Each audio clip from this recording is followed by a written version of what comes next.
All right. We should be live now.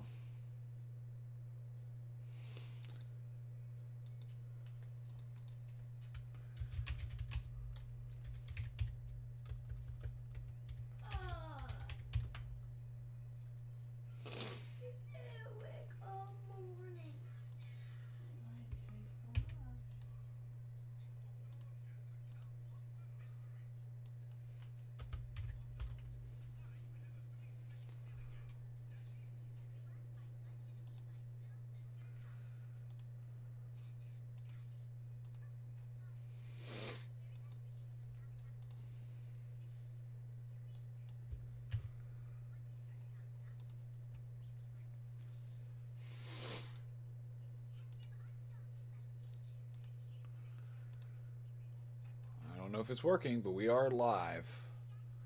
Recording, moving, doing all that stuff. Hopefully, we are good.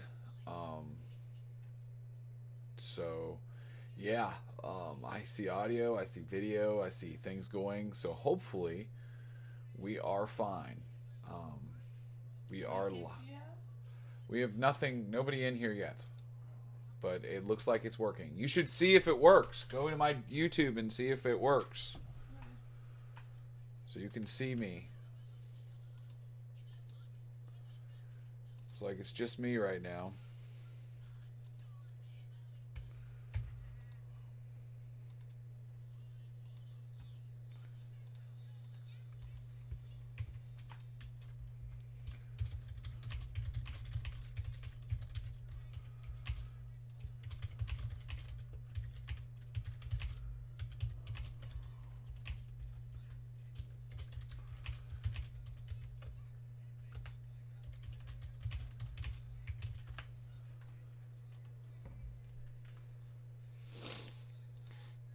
All right.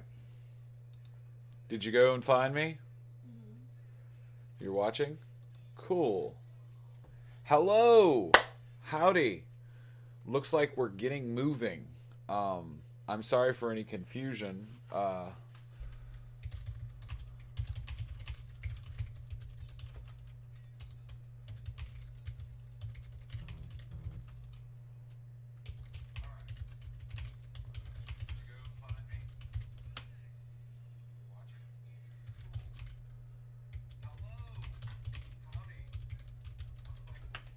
All right. So it looks like from listening to my wife's feed in the background as she's watching this, you guys are about 30 seconds behind as I actually say stuff. So now I feel way better because I at least know people are seeing this. So cool. We've got some viewers. If you guys make comments on the live chat, I'll hit back on you. And we'll be good to go. I hope all of you guys are good at home and living that life. We're up to 5 viewers. Watch out, PewDiePie. But we're going to go ahead with the discussion for what we have, the hunting and fishing discussion for Nat 2. I had to learn how to do all this on the fly, so this was real interesting because I've made lots of YouTube videos, but I've never used YouTube Live, so this was a different process for me. So, but I have one a little late, and I don't want to hold you guys forever because I said I wanted to keep these under 30, so I'm going to go ahead and rock right into it. And as people join, they can throw comments in there, or if anybody misses anything, they can rewatch the videos later, which I will post that link on Google Classroom after we finish, so they can watch it there, and it'll all be good and fun stuff had by all. So first off, hunting and fishing. Well, first off is how is everybody? Like, I know this has got to be like the weirdest time for you in your lives. I know it is for me. In my 33 years, I can't remember anything like this where we've just been like, the script has been flipped. Like, school is crazy. Like, we all sat home and we all said, hey, we want to sit home and watch TV and Netflix and Hulu and Disney Plus and enjoy ourselves. And all of a sudden now we're sitting here going, I don't know what to do. Let's just say if it wasn't for WoW Classic and Animal Crossing, would have been a very boring 2 weeks. But I've been able to do a bunch of stuff besides setting up my classroom and stuff, and trying to stay busy. Things that I never had time for before. I literally did my back deck last night. or yesterday. So I did my back deck. I went to Lowe's, bought all the lumber, and like refixed my back deck. So anyway, I won't hold you guys forever. I see that we do have some people in the channel. Glad to have you guys. If nothing else, I see you're there, Shrunk Harbor 784. So we'll fill you in. I know that there says there's some more people, so we'll see what's going on and just roll with it. So first off, hunting and fishing and how it's changed over the years. Well, I like to go back to thinking about like the old timey hunting and fishing magazines like my father keeps next to the toilet in the downstairs bathroom. And where hunting originally back in like 1600s, and I mean, first off, hunting was the original like way we procured food. You know, Ugg the caveman chased down mammoths and bison off the sides of cliffs. We domesticated dogs. We used sharpened sticks and arrows to kill animals. That's how we procured food. Fishing, very similar. We started using nets and spears, and then all of a sudden we started figuring out new things. I want to skip forward a long ways to sort of what I call the dawn of modern hunting and fishing.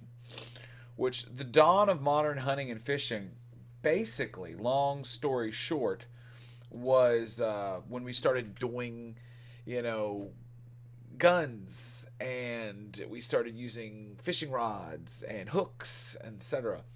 So I'm sort of jumping that frame and talking about how things have changed.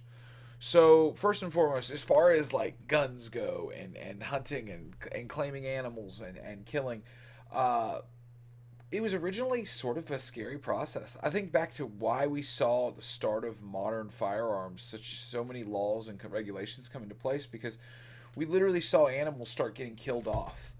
They have documentation of people on the old trains going across to Western America just using Gatling guns on herds of bison, just killing for the purpose of killing.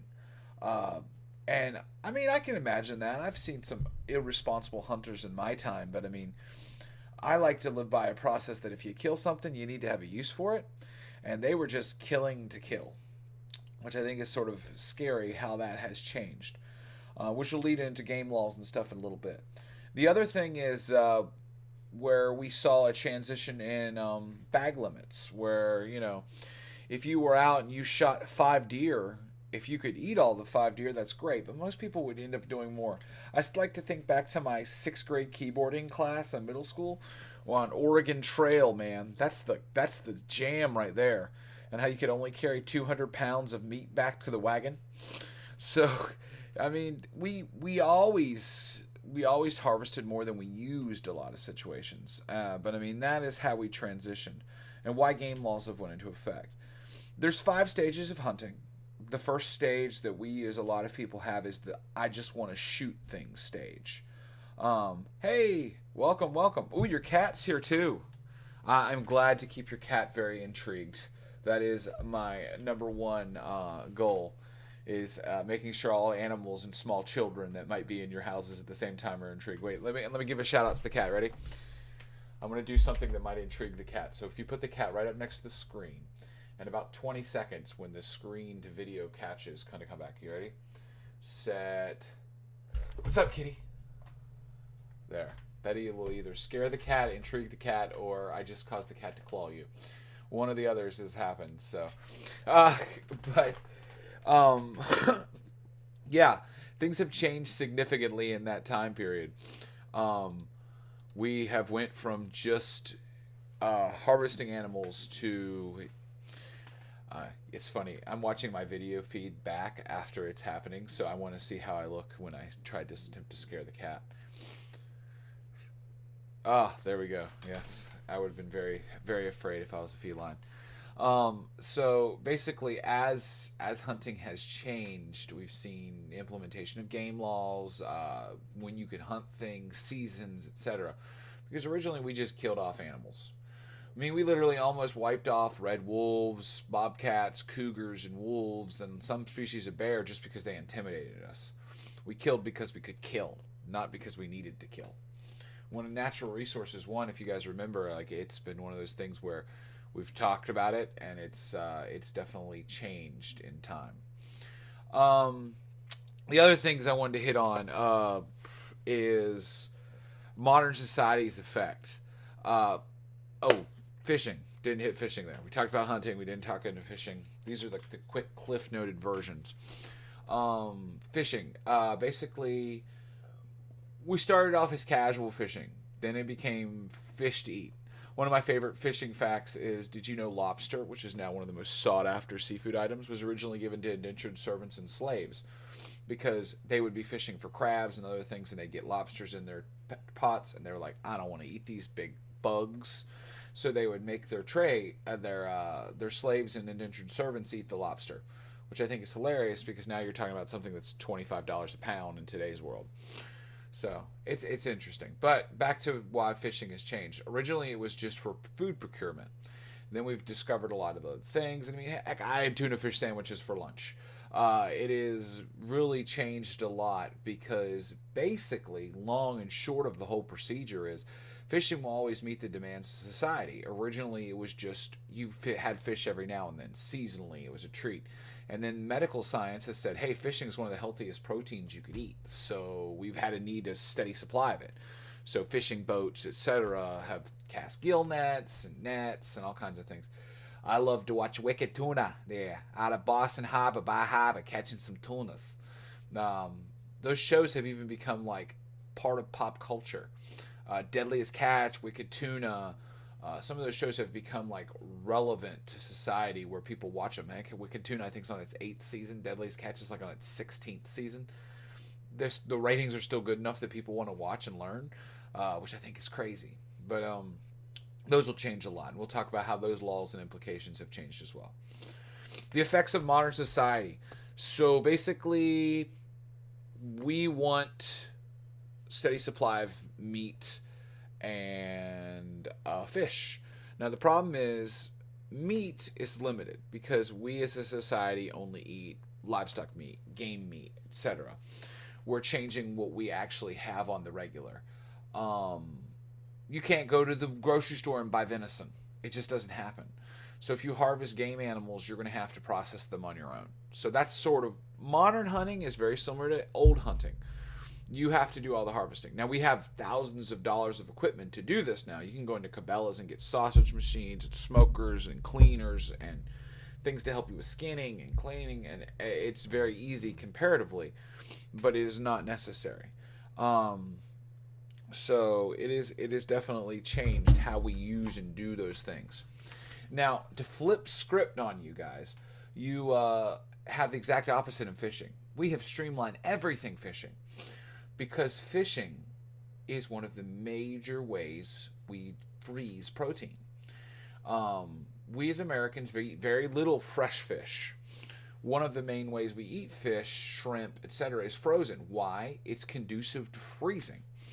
So when people are looking for ways to fill their chest freezers and their freezers and have fish sticks and shrimp, etc., you're not generally getting it fresh. You're getting frozen, and those alternatives require you to be able to catch them on a mass scale at periods and freeze them, which is why shows like Wicked Tuna and stuff are so popular, even though Wicked Tuna is all fresh tuna for sushi, but which is the fastest growing industry of American culture. As far as food service, people love sushi and fresh seafood. So sushi, which used to be something you could only get in specialized areas and on your coast, is now becoming even popular. You can get fresh sushi in Kansas. There's no oceans around Kansas. How are they doing it? They're shipping it there fresh because there's a demand. And the reason being is people like that. It's sort of a pop culture thing. So what you're seeing are the effects of modern society is that you're having more need.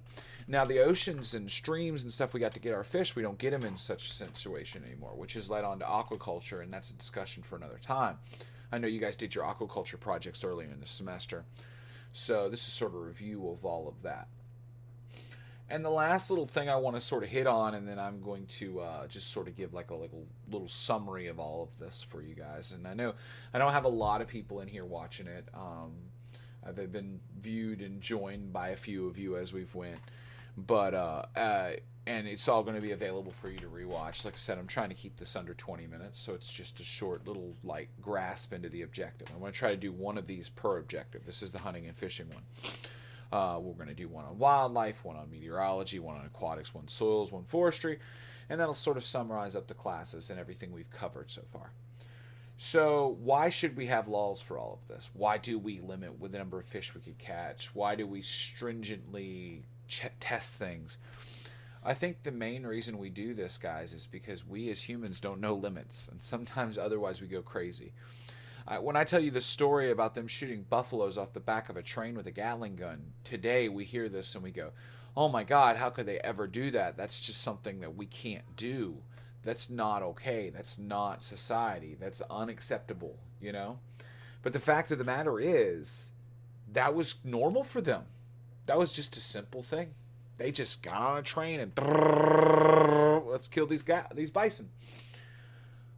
Society was different then in 1800s. Society was very different.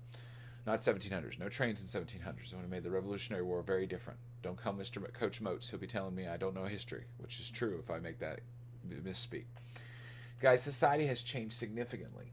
And as a result, you can tell that change has done it. We think something like that sounds crazy. But they thought leeching yourself to bleed yourself was crazy. Because guess what, guys? It is. We've seen science and levels, and we've seen that things we've done even as short as 10 or 15 years ago was obsolete or wrong. And so we know that we have to put limits on things or else we'll overdo it. But they didn't know that back then. What they knew was that it's fun and I get to shoot a lot of animals and yee-hee, bo, yee-hee. And so they did that. We've come in and said, if you do that, all the bison are dead. So we've implemented game laws, fishing laws. Catch 2 salmon and only 2 salmon. Why? Because if you fished all day, you could probably catch 20 salmon. But then 2 years from now, there's not going to be any salmon left because they didn't go make new salmon. All right? The same thing happens with hunting laws. You can only kill a certain number of white-tailed deer every year. Why? Because if you kill too many of them, there won't be any more. And we're going to get rid of that opportunity. Whether it's an animal we eat naturally or things that are pretty crazy. Exactly. Yee. But it's, it's one of those things, guys. You're going to see transitions in society. Like, we know things now are acceptable that we didn't think were acceptable back then. Or unacceptable, etc. So, that's why we have game laws. They're going to change constantly, and the reason being, guys, is because we change constantly. So, that's sort of my little rundown. So if you wanted to answer these questions, how have they changed over the years? Well, we've got better technology. We have better needs. We have changed our eating habits. Back in the day, you used to harvest most of the meat you ate. Now you can go to the food line. That's how things have changed. The effects from modern society. We had natural looks at it. Do you think there were vegetarians wandering around in the 1700s? No. If some guy was walking around going, meat is murder, in the 1700s, people would have been like, let him get eaten, okay? Things have changed. Now we live in a society where it's tamer and more developed, and so you can have people who don't eat meat or transition their diets and that kind of stuff. That wasn't available back then because they needed food. All right? So society's implications on hunting and fishing industries drastically different. And why should we have laws? And the main reason, guys, is because if we don't, we are not good and capable of controlling yourself. How many of you could put out a whole bowl of Reese's or a whole bowl of Hershey's Kisses in front of you and say, I'm going to eat one of these. But then you look down 5 minutes later and you've eaten the whole bowl. M&Ms are the worst. You'll eat a whole packet. You get a king-size M&M at the gas station. It's like 3 servings. Oh, I'll split this and we'll eat it all afternoon. And then 10 minutes later, you've got an empty bag you're throwing away and you're like, I hate myself. That's because we as a species have no control. When we think self-consciously, we just do stuff. So if there's laws put in place that say, hey, you can only eat 5 M&Ms or else you get a $100 fine, guess what? It's going to be a lot easier to only eat 5 M&Ms because sometimes we need that control. So those are the answers to your 3 questions. They've changed because of technology. We have a more developed society, so as a result, we're able to change the effects and how we do things. Plus, there's an industry for it. And the last one is we should have laws because we just are really bad at controlling ourselves. So that's sort of my questions. I want to leave you off on some thoughts here, and then we're going to be done. And I'm going to post new assignments every week, so you guys will have a little bit more of a discussion. And hopefully, spread the word with your friends, tell them to join us, and they'll watch the video and see that it's not too painful and that I keep it short, and we'll get more and more people in throwing comments out there. First off, if anybody has a question for me, concern about anything, it doesn't have to be about the hunting and fishing unit, just if you have a question about class or school, I can answer you only what I know, but I'll throw things out there for you and answer those live for you here at the end. But why you guys are maybe thinking your thoughts and throwing out your questions, I'm going to give a little thoughts from me. One, guys, just be safe. We live in a world right now where we don't know answers. And so I just want all of you to know that we are, as teachers, looking out for you. We wish we were in the classrooms with you regularly. We wish we didn't have to do these online lessons and that we could be regular and live our life. My life is a lot easier when I can get to school at 7 and leave at 2:30 and live my life and be happy and not have to worry about whatever's going on in the world. Trust me. It probably was cool for you at the start, and now you're like, man, I'm bored and this stinks. My seniors, my heart goes out to you. You're end of your year, and I know a lot of you are seniors in this class. This was not what you decided when you were going into this year that you wanted as a senior year. I know you didn't have that expectation. So please, please, please, just know that I feel for you, and I wish that your senior year was a lot different. So, is there anybody out there that has questions for me? Concerns, accusations? Was Colonel Mustard with the lead pipe in the observatory? My last little thought is, guys, just remain comment strong, remain together. If you need anything, reach out to me via email. Drop comments in Google Classroom. The assignments are supplementary, so I want you to do them. I will go ahead and tell you the county's stance is that I post no new grades. However, that will change down the line as the county reassess and that kind of thing. SAE projects, Ms. Rakowski and I have talked about those. We think we're probably putting the kibosh on that. That was a great question, Shannon. I think that we'll not do SAE. I can't speak specifically for Ms. Rakowski because it's something we're going to go over in our PLC later this week. But I think that the general thought process right now is that we will probably end SAE projects just because that would be a little harder to implement in this system of online assignments. But I will confirm that with you. So that is not law yet. So let me deal with that. But I think SAE will probably be waived this year because of this extenuating circumstance. So we will see. I know that things are going to be very different for the next few weeks as they figure out stuff. We're still going to have regular spring break. So we will have that week off. There will be no new assignments or anything supplementary posted during that week. Here's what I say, guys. These assignments can only help you. If you're sitting there near a letter grade up, it can only help you go up. They're not going to hurt you. I recommend doing them because they will improve you. I know this is a second level class, so a lot of you are sitting here going, I don't what's the deal? For my seniors, you're basically taking this class pass-fail now. And guess what? If you are passing on the 13th of March, you're passing. Okay? I do encourage you to do and participate. You will feel you'll learn. But it is going to be that's the stance of the county. That the states of the state is that all senior courses now are pass-fail.